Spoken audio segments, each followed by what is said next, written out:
Welcome back to the deep dive. We're here to cut through the noise, get straight to the insights, just for you. Today, we're really getting into something fundamental for businesses. Knowing your customers. Specifically, segmentation. Yeah, it sounds maybe a bit technical, segmentation, but it's absolutely core. Right, it's basically how businesses group customers. We want to give you a shortcut to understanding the strategy behind it all. Exactly, because understanding these groups, well, it shapes everything. Product design, marketing messages, the works. So our mission today is to unpack the different ways marketers look at audiences, how they define and differentiate them. Okay, let's unpack this then. What exactly is a segment? We know it's a group, but... It's a group, yeah. A group of customers or even potential customers who have similar characteristics or maybe similar needs, similar requirements. So the point is to tell different groups apart. Precisely. You segment so you can identify and then differentiate between what various groups need. Yeah. You can't just have one message for everyone. Doesn't work. Not usually now. Our sources had a great example, power tools. Oh yeah, that's a classic. They're designed and marketed totally differently for, say, professional builders versus the weekend DIY person, right? Absolutely. And that highlights something important. Segment isn't just a thing, a noun. It's something marketers do. It's a verb, too. Ah, okay. An active process? Exactly. It's active. It's strategic. It's not just putting people in boxes. It's about differentiating strategically. Sometimes that means, like you said, different products, heavy-duty drill versus a light one. Other times it might be the same product, but you market it differently. Different messages, different angles for different groups, tailoring that value proposition. Got it. So how do they actually do that? How do they identify these groups? Where do they start? Well, one of the most sort of foundational ways is demographic segmentation. Demographic, so like age, gender. Age, gender, yeah, but also occupation, social class, income, education level. Basically understanding who people are in those broad terms. Right. Our sources mention a pretty specific system used in the UK. Ah, yes, the social grade classifications. Yeah, can you walk us through that? It sounds quite detailed. Sure, it basically breaks down society by occupation and social standing. You have Group A, which is like senior execs, top civil servants. Okay, the top tier. Then be middle managers, maybe heads of local government departments, people with significant responsibilities. Still quite senior. Then C1, that's other non-manual jobs. Think technicians, nurses, junior managers. Yeah, right. C2 is skilled manual workers, plumbers, electricians, mechanics. Right, the skilled trades. Then D, semi-skilled and unskilled manual workers. Yeah. And finally E, which covers people in the lowest income levels, state pensioners, casual workers, the unemployed. Wow, that's a very structured way of looking at society. It is. And what's fascinating, or I guess useful about demographic segmentation like this, is that it gives marketers a quick, broad picture. It's a starting point for understanding likely needs, maybe purchasing power, even lifestyle. Even if it simplifies things a bit. It definitely simplifies individuals, yes, but for understanding large groups efficiently, it's quite effective. It helps companies make initial decisions about who they're trying to reach. Okay, that makes sense. So knowing who you are, your job, class is one big piece. But then our sources brought up something else, this ACORN system. Ah, ACORN, yes. That shifts the focus a bit. Yeah, this is where it gets really interesting, I thought. It's not about your job. It's about where you live, your neighborhood. Exactly. ACORN stands for a classification of residential neighborhoods. It operates on a core assumption. Which is? That people living in a particular area, like down to the postcode level, tend to share a similar social background, maybe similar income levels, lifestyles. Because certain areas attract certain types of people based on house prices, schools, things like that. Precisely. And the sources suggest it's surprisingly predictive. Predictive of what people buy. Yeah. Apparently, it can be used to predict likely purchases of, well, almost anything. From everyday stuff like cat food up to big-ticket items like financial products. Wow. So tell me your postcode, and I'll tell you what's in your shopping basket. Sorta? Kinda, yeah.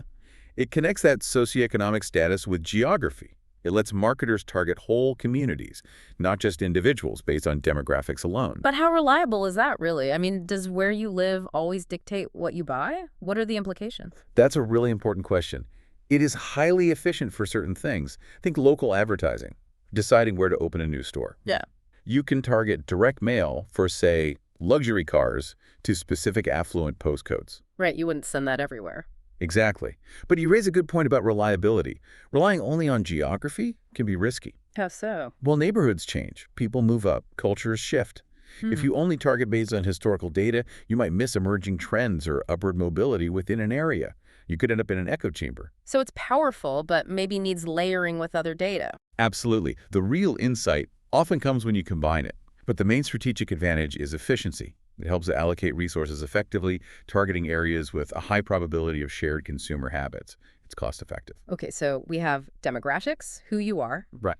and geographic systems like ACORN, where you live. What else is in the marketer's toolkit? Well, the next big one is looking at what people actually do, their actions. Behavioral segmentation. Exactly. This shifts focus from who you are or where you live to how you interact with a product or service. How does that work? What kind of behaviors are they looking at? It digs into the why, the when, the how often people buy something, and also their attitude towards it. Are they loyal? Are they first-time buyers? Do they only buy on sale? It's about observed actions. Yes. Yeah, Our sources used a really clear example, the popcorn one. the popcorn one, identifying people who eat popcorn at the cinema. That's behavioral segmentation based on the situation of use. It's not about their income or postcode. It's about the fact that in that situation, going to the movies, they often buy popcorn. That makes perfect sense. It's very direct. It is. And that directness is its power. You're focusing on actual actions, actual preferences. That gives you really actionable insights. How so? What can marketers do with that kind of situational insight? Well, understanding that situation of use, like the cinema popcorn, can change everything. How you market it, maybe special cinema promotions, bigger sharing bags, Okay. or even how you design it. Maybe a special flavor only sold in cinemas, or packaging that's easier to handle in a dark theater. So it taps right into the moment of purchase. Exactly. The moments and the reasons behind the purchase. It gives a very precise view of consumer habits and, crucially, how you might influence them. Okay, so let's just quickly recap these approaches. We've got demographic segmentation, Who you are, occupation, class, age, then things like ACORN, where you live, your neighborhood type, and just now, behavioral segmentation. what you actually do, your buying habits, your attitudes, the situations you buy in. And all these methods, they're all tools to help marketers get a much richer, sort of more detailed picture of you, the customer. Right. They're building a profile layer by layer. So what's the big takeaway here? So what? Do marketers just pick one method? Rarely. Yeah. That's the key point. These aren't usually used in isolation. The real strategic power comes from combining them. Layering them on top of each other? Precisely. Imagine layering demographic data with geographic data like ACORN and behavioral data, So you might know someone's income bracket, and the type of neighborhood they live in, and that they recently searched for reviews of a certain product online. that they tend to buy similar products mainly during holiday seasons. See? Wow, yeah. That paints a very, very specific picture. It does. And that comprehensive profile allows for incredibly targeted, really effective marketing. Like that luxury car example you mentioned earlier. Exactly. High-income demographic, lives in an affluent area, anchor and geographic, recently visited car review sites, behavioral. That's not a shotgun approach anymore. No, that sounds more like a guided missile, as you put it earlier. It allows for that level of precision, making sure the message, the product, the channel, it's all perfectly aligned with that specific group. Maximum impact, minimum waste. This has been incredibly illuminating. Thinking about segmentation really does change how you see, well, everything around you. Ads, stores, products.